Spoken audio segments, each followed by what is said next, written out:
Everyone, from age 3 to 103, finds writing hard. We all find clever ways of avoiding it. I do, and I've been writing, mainly educational stuff and some poetry and stories since I was a teenager. This programme is about guided writing. We'll see how teachers in one primary school are guiding children to overcome that fear of the blank page.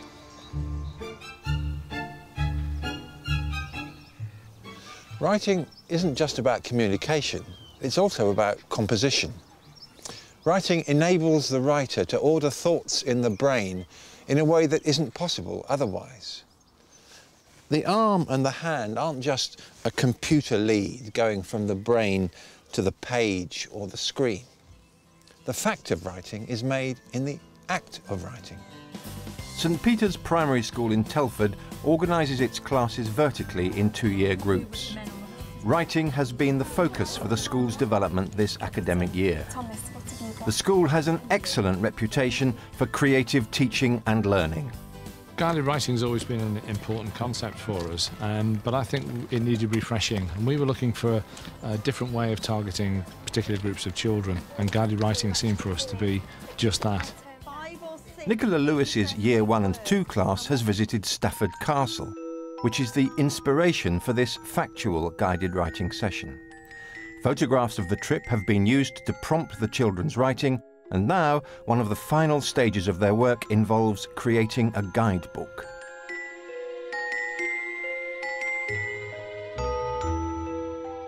Let's have a look inside our big book. What have we got so far? A contents page. What is missing? Paragraph. A paragraph of general information.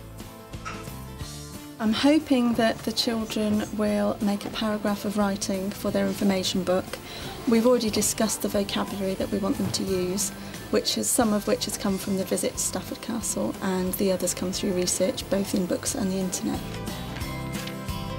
One of the important things today is that you are practicing what you're going to write before you write it. So you'll need to agree with your partner the whole sentence before you write it down. That makes things called mason, that's good thing. No, makes things have the stones. In a second I'm going to put these headphones on and have a little listen to what Nicola's doing with the group with whom she's working this morning. In a minute. It's not always easy managing the class to free up time with a guided writing group, but the individual attention can pay dividends. These children are some of the more able, but they still have their own needs and their own challenges to meet. I want you to compose your first sentence together to make a really good sentence using the first word in your vocabulary list.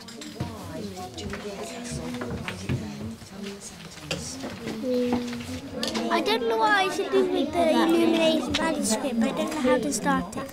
What was an illuminated manuscript? It's a book that has fancy writing and beautiful pictures. So how would you start your sentence then? Saclane, what do you think you might write? Medieval artists made books that had fancy writing and beautiful pictures. And these were called? Illuminated manuscripts. Illuminated manuscripts, that's fine. Okay. I really like the way that Nicola is rehearsing orally with the children some of these quite complicated sentences which they're going to write. So if you change your full stop to a comma, then you can carry on writing. And you might put the mason would make, and then name some of those things that he would make. Is a capital letter after? Do you need a capital letter after a comma? No, but you need to remember to put something at the end when you've written those things. What's that going to be? A full stop. OK, thank you. And of course, there's always the old soldiers of sentence beginnings, full stops, commas, when you have a capital letter, when you don't. And that's all part of it. It's not being done as a separate thing. It's all part of the overall act of writing. Right, what's your next word on your vocabulary list? Undermining. And what is undermining, Oliver? When the enemies dig under the walls to get to the other side. So how are you going to carry on? the siege didn't work. Stop. You remember that? If the siege didn't work. Okay, that will be your sentence starter. And carry on then.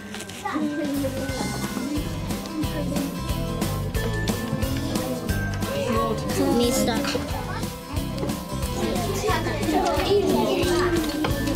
We can use your work for the feedback in the plenary sessions.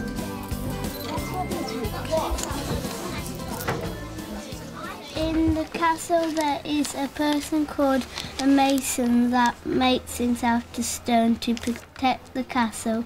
The mason would make the floors stairs and the arrows slits. What did you have to do to make it that brilliant? We added some commas to make some more detail to it, so it makes more sense to for our writing. Well done for your readers to read it and understand it. Give me a thumbs up if you think she's done really well. Well, Nicola, that seemed to go like a flash. Is that the normal way that you organise guided writing in these kinds of groups? Yes, they tend to be ability groups, although there is some degree of flexibility within that. For example, if one child is struggling with sentence construction, then I would put them into a different guided writing group that would cover that. Yes. The other thing I really liked was the way that I could see pairs of children are helping each other, feeding off each other's efforts, building on each other's efforts. I thought that was very impressive. Brilliant. What kind of ambition do you have for them as writers? Well, being able to articulate what they want to say in the right kind of way, using more complex sentences, good vocabulary, sentence structure, and really getting at some of those higher order skills. And with great cheerfulness of spirit, he pushed on towards the wild wood, which lay before... Putting those higher order skills into practice is the Year 5 and 6 class with teacher Claire James. After hearing an excerpt from The Wind in the Willows, Claire asks the children to think about the kind of language which makes an effective story opening. The children discuss in pairs before sharing their ideas with the rest of the class. How do you create a suitable atmosphere? Powerful verbs. Fantastic. Powerful verbs. Personification. Well, you can use similes as well. Take a close look at the board. We're going to be thinking about a suspense story. So what other word might you know suspense story by? It could be like a scary story. Yes, it is. In a moment, I would like you to write your own opening to a suspense story. And I would like your character to turn the doorknob and open the door.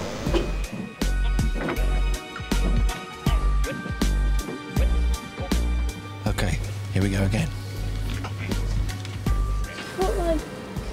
As I turn How can we show how our character is feeling? Should be like shaking a bit, maybe. So the hand is trembling as they reach out towards the door. Brilliant. I was thinking of like describing what the door looks like, saying that it's quite rusty and old and like the paint's flaking. Have you got an idea for your sentence then? Not at the moment. Just thinking it through. I'm gonna do like where something happens like to the doorknob, like it's not just creaking, it's like having another sound when you turn the doorknob. Perhaps a grinding sound. Yeah, when you actually open the door, that's when it creaks. Ah, okay, so you need to think through that sentence for you, Sam.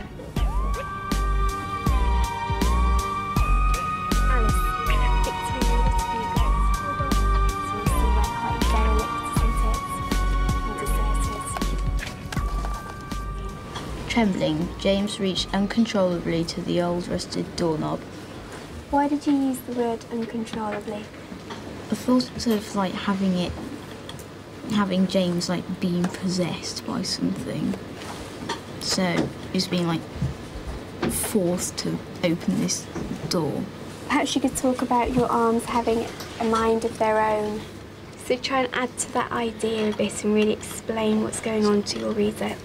I really like the way that Claire is getting them to empathise with the character, whoever that character is going to be, with the protagonist. Get inside the skin of that protagonist. How is that person feeling? A thin shattered light from a tiny window bounced off an empty bottle and illuminated.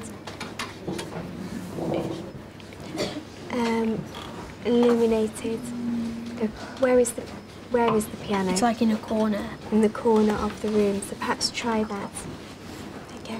Ah, yes. Yeah. And then get closer to the piano, and then you could describe the dust. Yeah, well, actually, what I was thinking, I just thought of like it's illuminated something, but don't actually say what it is at the moment until I get closer, and then you find out what it is. So how are you going to? Cameron knows something about suspense. Don't give the game away too quickly. Hint, not tell. Silhouetted. Thomas, could you read out your opening to the class? Trembling, James's hand, that seemed to have a mind of its own, reached uncontrollably to the old rusted doorknob. He edged forward, as if he had been harpooned and was being dragged towards the box in the centre. Closer, closer. Cobwebs clutched at his clothes, and the dripping sound of water was a chorus of bells. What did Thomas do well, do you think? I like the way he used the metaphor. I think it was the sound of dripping water. It was a chorus of bells. Well, he used harpooned. Yes, it was a very powerful image, wasn't it? Him being dragged in, having no control. It's really got a grip of him. How successful was Thomas's opening? Yes, I think it was quite successful, wasn't it? Well done, Thomas.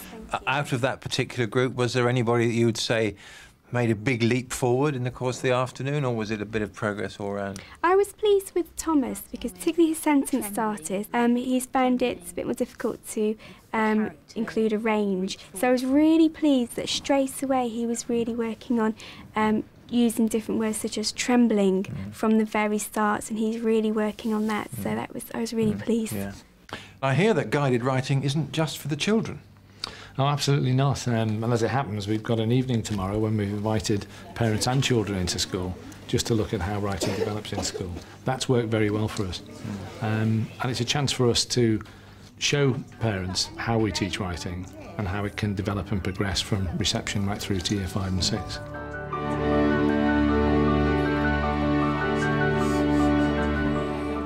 If they've got a basic understanding at this early age, you just got to help them as they get older. It will become easier the longer they're doing it. I've just come along to see how my granddaughter is being taught how to write so that we can help her if she needs any assistance, although they're actually better than we are, I think. The flip side of the fear of writing, which we all feel, is the profound satisfaction which a completed piece of writing gives. It exercises an emotional muscle, which has something to do with having imposed some kind of order on a bit of the world. And it's that satisfaction which the children at St. Peter's are beginning to feel.